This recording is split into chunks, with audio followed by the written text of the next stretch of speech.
Hello student, welcome to my channel basic learning academy. তো আমরা প্রথম পরে পড়েছিলাম ক্লাস 8-এর জীবদেহের গঠন। আজ আমরা পড়ব মাইক্রোস্কোপ। প্রথম পর্বে আমরা আলোচনা করেছিলাম জীব গঠনের ধাপসমূহ, তাই আজ আমরা পড়ব মাইক্রোস্কোপ। মাইক্রোস্কোপ কি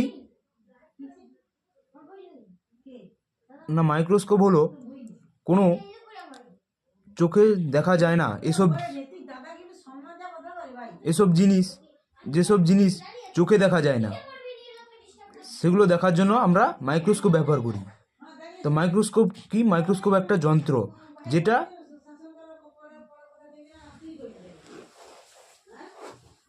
যেটা কোনো ক্ষুদ্র থেকে অতি ক্ষুদ্র বস্তুকে আমরা দেখতে পারি।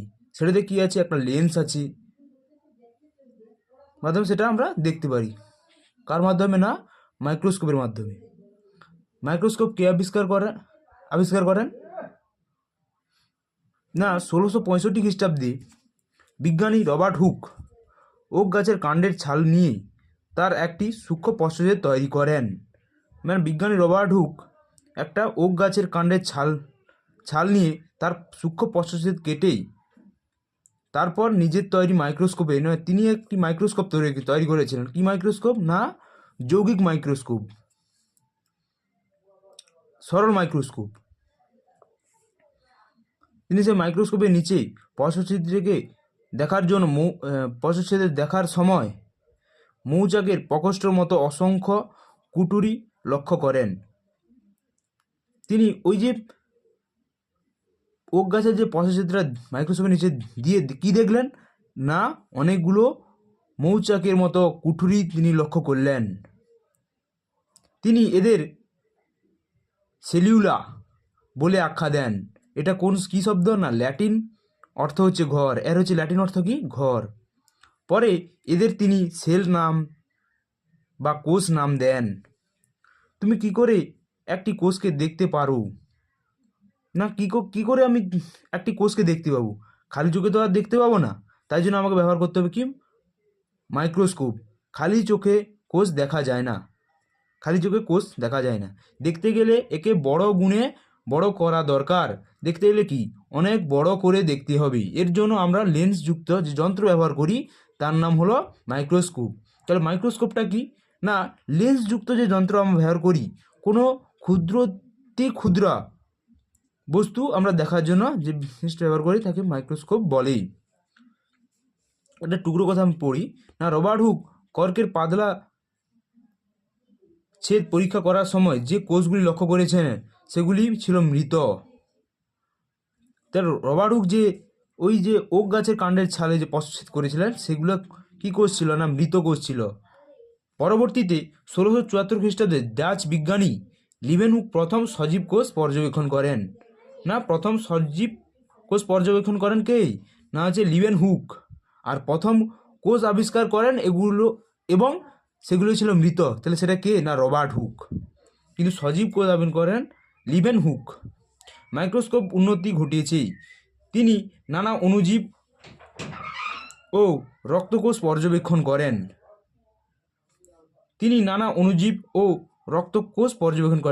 তিনি অণুজীব ছাড়াও রক্তকোষও তিনি পর্যবেক্ষণ করেন। কে? না, লিভেনহুক।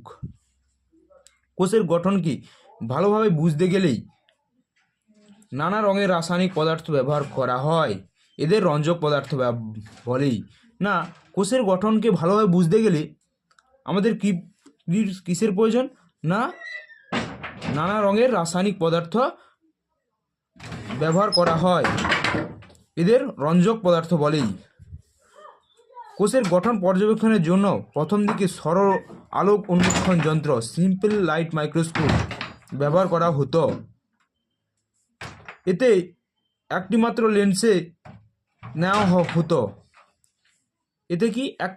লেন্সের সাহায্য নেওয়া হতো। ফুল কেটে তার অংশ বিশেষ দেখার জন্য এই ধরনের অনুবীক্ষণ যন্ত্র ব্যবহার করা হতো।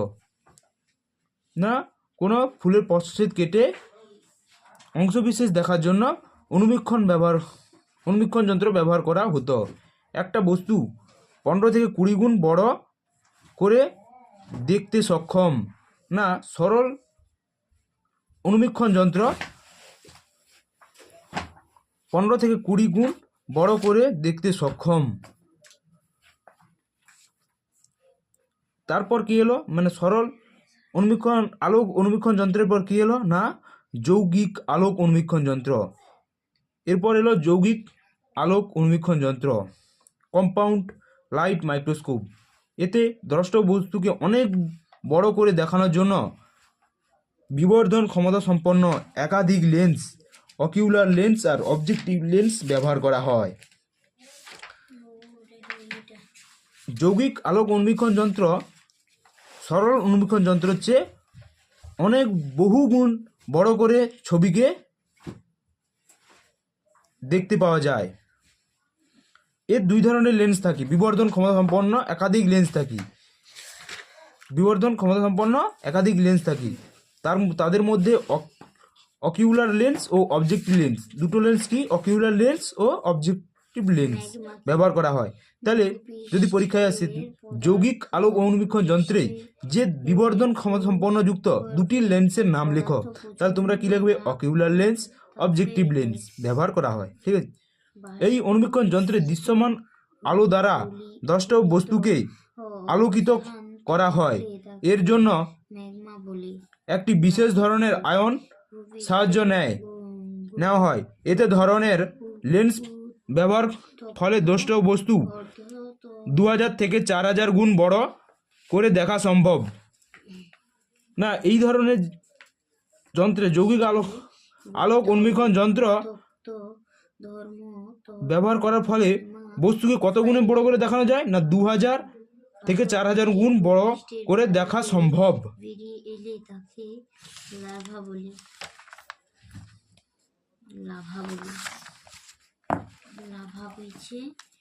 যৌগিক আলোক অনুবীক্ষণ যন্ত্র কোথায় কোথায় ব্যবহার করা হয় না এই যে যৌগিক আলোক অনুবীক্ষণ যন্ত্র কম্পাউন্ড লাইট মাইক্রোস্কোপ আমরা কোথায় কোথায় ব্যবহার করতে পারি না ব্যাকটেরিয়া, শৈবাল, ছত্রাক, বিভিন্ন একোষী ও বহুকোষী প্রাণীর দেহের বই গঠনে জানার জন্য। না কার বই গঠন জানার জন্য? ব্যাকটেরিয়া, শৈবাল, ছত্রাক, বিভিন্ন একোষী বস্তুর প্রাণীর দেহের বহিঃ গঠন জানার জন্য। উদ্ভিদ দেহের বিভিন্ন অংশের যেমন মূল, কাণ্ড ও পাতার অন্তর্গঠন পর্যবেক্ষণের জন্য। তা কার বহিঃ গঠন কাদের দেখতে ব্যবহার করা হয় না ব্যাকটেরিয়া, শৈবাল, ছত্রাক, বিভিন্ন একোষী প্রাণী। আর অন্তর্গঠন পর্যবেক্ষণের জন্য কাদের ব্যবহার করা হয়? মূল, কাণ্ড, পাতা। উদ্ভিদের মূল, কাণ্ড, পাতা হচ্ছে তার কি অন্তর্গঠন পর্যবেক্ষণের জন্য আমরা কম্পাউন্ড লাইট মাইক্রোস্কোপ ব্যবহার করব।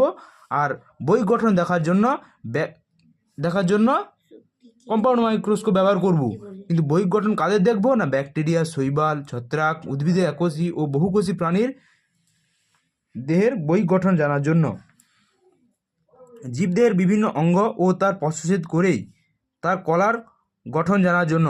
মানে কোনো জীবের অঙ্গের প্রচ্ছদ করে কেটেই তার কলার গঠন জানার জন্য।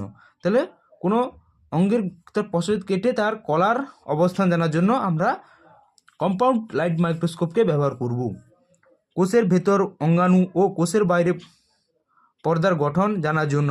মানে অঙ্গাণু ও কোষের বাইরের পর্দার গঠন, কোষের ভিতরে অঙ্গাণু ও একটা যে কোষের বাইরে যে পর্দা, একটা যে কোষ, এই কোষের বাইরে পর্দা গঠন জানার জন্য।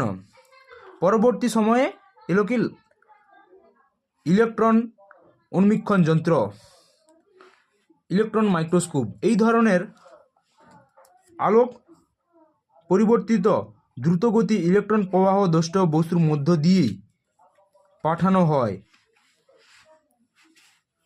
এটা কোনো বস্তুকে দেখতে কি দ্রুত দেখার জন্য, অনেক বিশাল গুণে বড় করে দেখার জন্য ইলেকট্রন প্রবাহ দ্রষ্টব্য বস্তুর মধ্য দিয়ে পাঠানো হয়।